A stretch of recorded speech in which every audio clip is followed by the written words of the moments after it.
An Aryan brother is without a care. He walks where the weak and heartless won't dare. And if by chance he should stumble or lose control, his brothers are there to help reach his goal. For a worthy brother, no need is too great. He need not ask, fulfillment's his fate. For an Aryan brother, death holds no fear. Vengeance will be his, through his brothers still here. For the brotherhood means just what it implies. A brother's a brother till that brother dies. And if he is loyal and never lost faith, in each brother's heart will always be a place. So a brother I am and will always be, even after my life is taken away from me. I'll lie down content, knowing I stood, head held high, walking proud in the brotherhood. People that are older and know what time it is know it's just business. Yeah.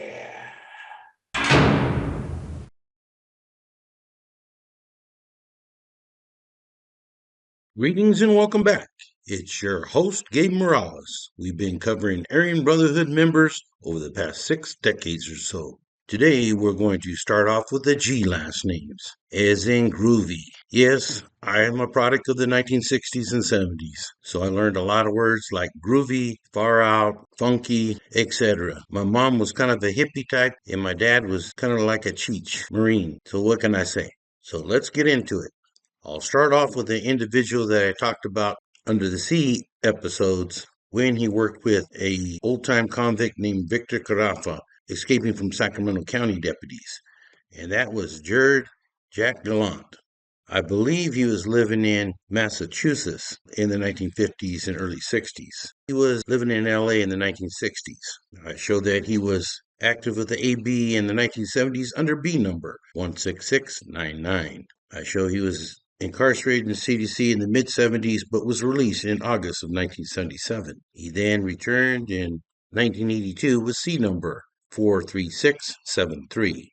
I believe that he was paroled from that C number when, like I said, he assisted in the escape of Victor Carafa in May of 1993, during the time when I believe Carafa was being transported to a medical visit. These transports outside of prison and jail can be very dangerous, as some Idaho corrections officers recently found out when they were ambushed by an Aryan Knight who helped another violent Aryan Knight member escape. The Aryan Knights are not the same as the Aryan Brotherhood. However, a lot of these Aryan groups do have respect for respect agreements when they get to the Bureau of Prisons. Speaking of Bureau of Prisons, I show that Jared Gallant was incarcerated in the BOP under number 06843-097. I show he was housed at Dublin in 1993 and at Leavenworth in 1997. He then was housed at Atwater in 2006. And I show he was released from the BOP in July of 2019. If still alive, he'd be 84 years old. There was a Robert Bobby Galloway, who I show had ties to Richmond as well as Bakersfield, California. I show that he was an Aryan Brotherhood member at Folsom State Prison in 1972 with A number 84965. But evidently he fell out of favor because I show he was on an AB hit list by 1976. There was Jason Creeper Gone, who I believe is out of Visalia. I show he was a Nazi lowrider with J number 39774, but was one of those individuals who put in enough work whereby he was granted membership into the Aryan Brotherhood. I show that he was at Pleasant Valley State Prison in 1996 and then moved over to Salinas Valley in 97 through the year 2000. I then show he paroled but had multiple parole violations in the years after that, but I show is currently not in custody. Maybe some of you guys know what Jason Creeper Gone has been up to lately. There's Vanulis Garofalo, who I understand was out of the East Coast, and that his dad was a La Cosa Nostra associate when he was growing up. But I understand that Garofalo, called Dino by his family, then moved out to Glendale. I show that he was involved in theft of motor vehicles in the 1970s as a juvenile. And I show was incarcerated at Folsom State Prison in 1991, where he had a shank under E numbers in Edward 55212. I show he was housed at Lancaster in 1995, and that he had communication with John Youngster Stinson involving some murders and some shanks moved by the Sureños. I then show he was released, but then got into an armed standoff with Los Angeles Police SWAT officers on May 3rd, 2000 in the afternoon. While detectives were conducting an investigation on Garofalo for a parole violation in Encino, which is located just west of Glendale and northwest of downtown LA. Evidently, Garofalo was spotted in the backyard of the residence and refused to surrender to officers and engaged in a gun battle with them. Garofalo then was shot by one of the SWAT officers and was struck in the upper torso. Garofalo then was transported to a local hospital and booked for attempted murder of a police officer as well as felon possession of a firearm, including the AK-47 he used on officers and several other firearms that were recovered at the scene. I show that he was involved in an attempted 187 at Tehachapi in 2003. He speaks in this video of the new school versus the old school type of convicts.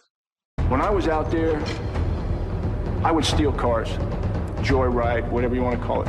But look at the new generation, carjacking. These kids will go out, stick a gun in someone's face to go joyriding in a car and turn a misdemeanor crime into a death penalty case. Because 7 out of 10 times they carjack, they kill the person they steal the car from. They don't get time around guys like me anymore to tell them, hey, look, stupid.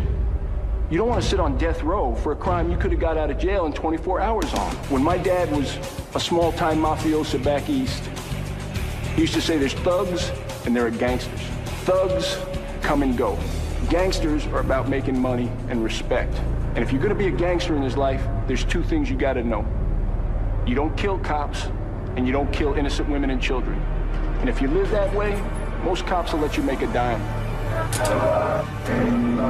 I show Vangelis Dino Garofalo is currently housed at Kern Valley State Prison. There was a Lawrence Bucky Garrett who had ties to Bakersfield as well as, you already know, Washington State. I showed that he was an Aryan Brotherhood member in the early 1970s under A numbers in Alpha 66904. I show he was released on that, but returned shortly under B number 16644. I then show he was released on that and was popped on a bank robbery in Washington State, where he was sent to the BOP under number 80380-011.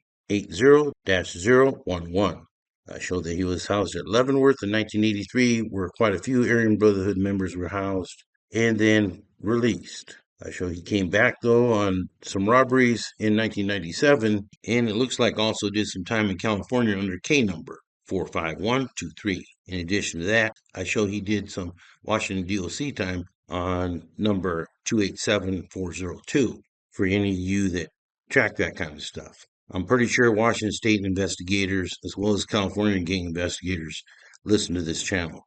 There was a Robert Bobby Garrison out of Orange County. I showed that he was popped for a robbery case in 1975 where he was assigned B number 69193. Then showed he paroled by 1979 but got popped on a bank robbery whereby he was sent to the feds under BOP number 50921-097. I showed that he was housed at Lompoc initially, and then later on was housed at Leavenworth. I showed that he was at Victorville in the year 2006 and was released in 2008, came back on another case, and was released in 2010 when I lost track of him. There was a Charles, a.k.a. Charlie Tuna Gibbs. I think he was out of the IE, but I'm not 100% positive. I do show that he was at least an Aryan Brotherhood associate under A number as an Alpha 92044. Then show he was released on that, but came back into custody under D number as in David 54501. But evidently fell out of favor because I show he was on Aryan Brotherhood hit list in the year 2001. There was Christopher Gibson, who I show was out of Clear Lake, California, which is an area just north of the Napa Valley. I show that he was convicted on an attempted murder case in 1981, whereby he was given C number 372541. I show he paroled by 1983, but then came back into custody and was housed at Tehachapi in 1985. I show he was released again, but got popped on a bank robbery in 1986, whereby he was given BOP number 81372-011. I show he was housed at Lompoc in the late 1980s and was known as being very dangerous anywhere he was housed in the BOP. I show he was named on an attempted murder case at the ADX in 1995 and was named on that big AB RICO case in the year 2002. And of course had earned his rock. And I show is currently housed at the ADX in Florence, Colorado. I show there was a Donald Gibson out of LA, so I don't think they're related. I show Donald Gibson was an AB in the early 1970s under A number as an Alpha 70582. I showed that he was hit at San Quentin on New Year's Eve, 1974, I believe by the NF, and I'm not sure what happened to him after that. I showed there was a Stephen T-Bone Gibson, and I had mentioned him as in a previous episode as being hit by Blinky Griffin at CIM on October 13, 1980 at Chino. Somebody stated that no, he was not. He was hit by Junior Snyder. Well, guess what? I just had some very reliable sources do a story where they pulled up CDC records that show that Blinky Griffin cut his throat and Junior Snyder stabbed him in the back. So I guess we're both right. Supposedly this hit went down because T-Bone had disrespected the MA, and Blinky Griffin, who had more weight than Snyder, wanted to stay on good terms with the MA. So there you go. That wouldn't be the first time where I thought I was right, then thought I was wrong, and found out, hey, I'm right after all.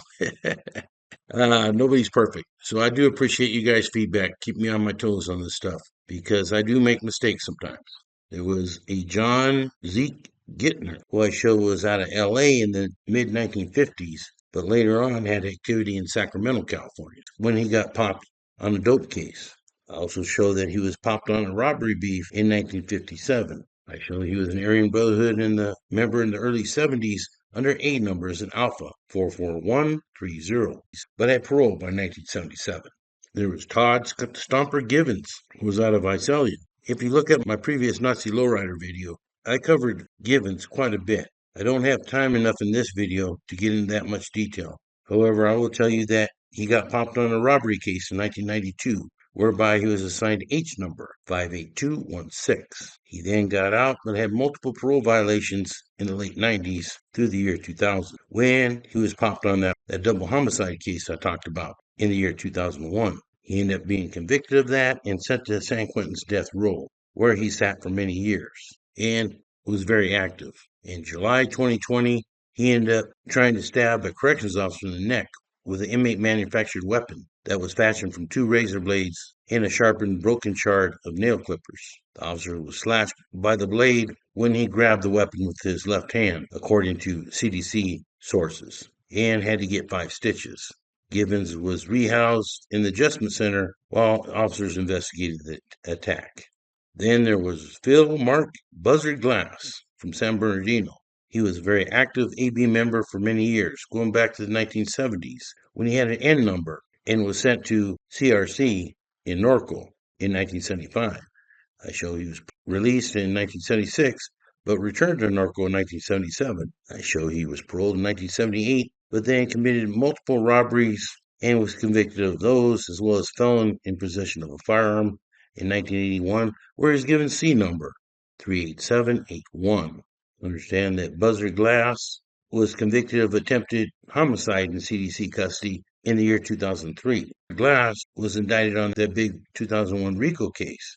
I recall talking to some of the transport officers that worked that case, and Buzzard made threats to them that he didn't like the way they were being treated.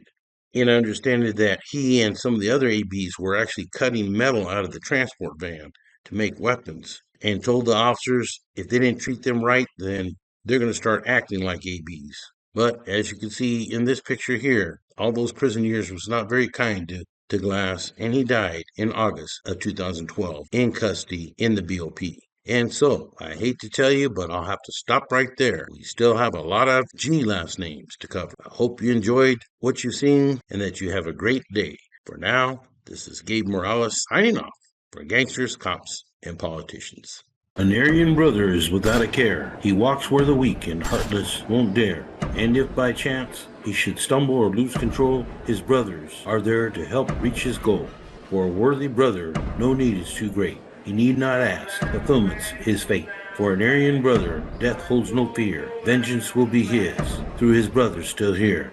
For the brotherhood means just what it implies. A brother's a brother till that brother dies. And if he is loyal and never lost faith, in each brother's heart will always be a place. So a brother I am, and will always be, even after my life is taken away from me. I'll lie down content, knowing I stood, head held high, walking proud in the brotherhood. People that are older know what time it is, man. It's just business. Yeah.